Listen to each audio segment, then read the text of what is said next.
জাতীয় শোক দিবসে বাংলাদেশের পতাকা আধা খান তুলিয়ে রাখার কথা। এই ব্যাপারে আগস্ট মাসের 1 তারিখে সরকারিভাবে এলান করা হয়। শোক দিবসে জাতীয় পতাকা তোলার নিয়ম লইয়া গণমাধ্যমে নানান সময় সংবাদ দেওয়া হয়েছে, কিন্তু জাতীয় শোক দিবসে পাকিস্তানি মালিকানা হাবিব ব্যাংক লিমিটেডের সিলেট শাখায় জাতীয় পতাকা টাঙ্গানির নামে খুব খারাপ কাম করছে। গড় জার্নির লগে বান্দিয়া টাঙ্গাইছে পতাকা, ইরান খাম করায় সাধারণ মানুষ খুব ক্ষতিগ্রস্তা। এই ঘটনার কারণে ব্যাংকের ম্যানেজার সহ অফিসার অকলরে মঙ্গলবার ডিসি অফিসের তলব করা হয়েছে। সোমবার মাদানে সিলেট টাউনের পূর্ব চিন্তাবাজার হাবিব ব্যাংকও গিয়া দেখা গেছে ব্যাংকের সামনে গড়র জার্নির লগে একটা জাতীয় পতাকা টাঙ্গাইল রাখা হয়েছে। ব্যাংকর গার্ড হলে হয়েছেন জাতীয় শোক দিবস উপলক্ষে পতাকা একটা টাঙ্গানি হয়েছে।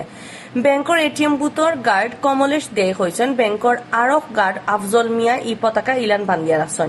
এই ব্যাপারে গার্ড আফজল মিয়ারে হয়েছেন বাস না পাইয়া তাই না বুঝিয়া এই কাম করছেন। বাদে সাংবাদিক সামনে কমলেশ দে পতাকা একটা জার্নি তাকে খুলছেন। হাবিব ব্যাংক সিলেট শাখার ক্যাশ ইনচার্জ বিদ্যুৎ কুমার দের লগে এই ব্যাপারে যোগাযোগ করা হইলে তাই হয়েছেন এটা খুব একটা বড় ভুল হয়েছে। এর লাগে তাই নিজেও খুব দুঃখিত। গার্ড হকলের বিরুদ্ধে ব্যবস্থা লইব। জাতীয় পতাকার অসম্মানের বিষয়ে একটা সিলেটের ডিসি মোহাম্মদ মুজিবুর রহমানের চৌক হরায় তাই একজন এক্সিকিউটিভ ম্যাজিস্ট্রেট জাকাত ফাটাইছেন। Executive magistrate Misbauddin Habib bank আইয়া গার্ড হকলের জিগার ফুসার করছেন। এই সময় গার্ড হকলে পতাকা টাঙ্গানির কথা স্বীকার করছেন। এর বাদে তাই ব্যাংকের ব্রাঞ্চ ম্যানেজার সহ গার্ড হকলরে মঙ্গলবার মাদানী ডিসি অফিসে উপস্থিত থাকার হুকুম দিয়া গেছেন।